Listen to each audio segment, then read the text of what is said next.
Imagine this is a representation of your life. A lot of us have a lot of good things in our life, things that we could be thankful for. But let's face it, we also all have a little bit of mess in our life. Well, today I want to share with you another universal truth on how we can approach life that has both good things in it and a little bit of mess in our life. So let's talk about it.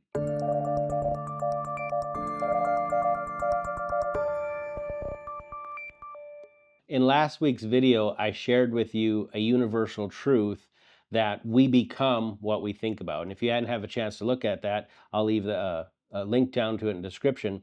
But in that video, we shared with you that we all have the ability to control what we think about. Now, that's going to be very important for this next universal truth as well. This is what I call the law of focus. And this universal truth, the law of focus, simply says whatever you choose to focus on, whatever you choose to let your mind dwell on, whatever you choose to think about more and more and more and more, you magnify in your life. You make it bigger. You make it of more importance. You can focus on something so much that it becomes the most important thing in your life. And if we all have good things in our life and we focus on the good things, we're going to make the good things bigger in our life.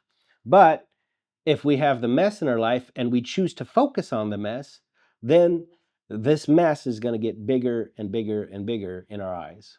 Have you ever heard the term making a mountain out of a molehill? What does that mean? That means someone took a situation that really wasn't that big of a deal, really wasn't that bad, and they just blew it up. Well, how does that happen? By focusing on it. If you sit and dwell on that thing and replay it over and over in your mind, it's going to become bigger and bigger and bigger. But some people do more than make a mountain over the molehill. Some people do the equivalent of putting a small situation under a microscope. If you have a tiny plate with some kind of microorganism on there and you put that in the microscope, but then you put your eyes into that microscope and you look at, you've now magnified that thing so much that that's the only thing in your vision. That becomes your reality because of the focus.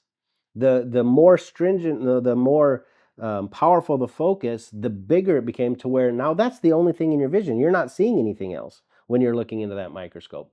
And there's some people who can literally take a little bit of mess and they can blow it up until that's the only thing they see. They have good things in their life. They have things to be thankful for, but they put so much focus on the mess in their life that it becomes to the point where they no longer see the good. This is the only thing they see. My life is a complete and total mess because that's all they focus on. Have you ever met somebody who made a mountain out of a molehill in a situation? Maybe something happened and you're looking at it and you're like, well, that happened. And all of a sudden they just blew it up and you're just like, wow, that was a major overreaction. Well, it might have been a perfectly reasonable reaction for the way they were perceiving that situation. If they focused on it too much and they thought about it so much that it became bigger in their life, their reaction was based on how they were perceiving and focusing on that situation and not actually what happened. But now here's something to think about. If you can magnify or you can make something bigger in your life by focusing in it, well, then that also means you should be able to minimize the things that are already in your life that are too big, that you have been focusing on. You can now begin to minimize them by focusing on something else.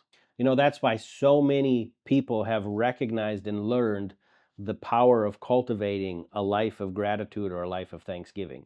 It's not just personal development people who have recognized this powerful truth that your life can be better when you begin to focus on the good and you begin to look for the good and you begin to be thankful for the good. Psychologists have seen this, religious teachers have seen this. We know this. So this is not some weird mystical thing. If you are constantly looking for the good and focusing on the good, then the good's going to become the better thing, the bigger thing. And this mess is still going to be there, but it's going to become less in focus and it's going to be minimized to where it really should be in your life, the actual size of the things that you have to deal with. And listen, we're not pretending the mess doesn't exist. This is not a put your head in the sand. This is not a close your eyes and visualize until the mess just magically disappears. No matter how small this mess is, if I don't deal with it, it's going to make my life stink. If I just shove this under the couch, eventually this is going to stink up my whole house, even though it's small. You have to deal with the mess, and we're going to deal with the mess. But if I have to deal with the mess anyways, I'd much rather face the mess, perceiving it to be this size, than to face it, perceiving it to be much, much bigger. Do you remember that scene in Jurassic Park when the heroes of the movie, they first see the Triceratops, and the Triceratops is sick, and the character Ellie says, "I'm going to have to see the dino droppings." And Ian says, "The droppings, dino droppings?" And what does it do? It cuts to a big pile of mess, right? Well, if I'm facing my mess, I'd rather face it with a shovel in my hand in this than that scene right there, right? I have to deal with the mess anyways, but how I approach the mess is going to be way different based on the way I perceive the mess. And if I can focus on the right things to where this isn't a big pile of it in my life, then I'll be better equipped to deal with it. Let's say you're $20,000 in credit card debt. That's a mess. That's probably a bigger mess than this, right? But if you just sit and focus on that, I'm $20,000 in debt. How am I ever going to pay that off? How am I ever going to get enough money? I can barely make it enough now. I'm barely making the minimum payments. And the interest keeps going up and up and up, and the minimum payments aren't covering everything. And I'm focusing on that. And how am I ever going to get out of debt? I can't believe I'm this much debt. There's another bill. There's another thing that's all stopping. The more and more I do that, the bigger and bigger this mess becomes in my life. Now, what if you focused on something different? What if you focused on the plan to get out of the mess? What if you begin to put all your focus on going out and learning how to budget better? Maybe you go and get Dave Ramsey's Financial Peace University and you start thinking about the plan, the plan, the plan. I got to work the plan. I got to work my budget. I got to work this plan. And the more I know, the more I use this plan, the more I'm going to get out of the mess. And look at that. I'm already paid off $500. And over here, someone's going to say, or you're going to think about, yeah, but 500 to 20,000 isn't nothing. No, I'm focusing on the plan.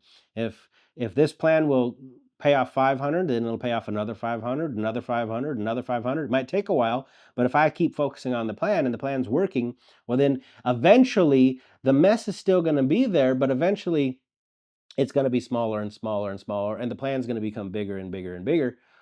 And it's all based on focus. Is this law of focus is whatever you choose to focus on, that's going to become the bigger, the more important, the more real thing to you.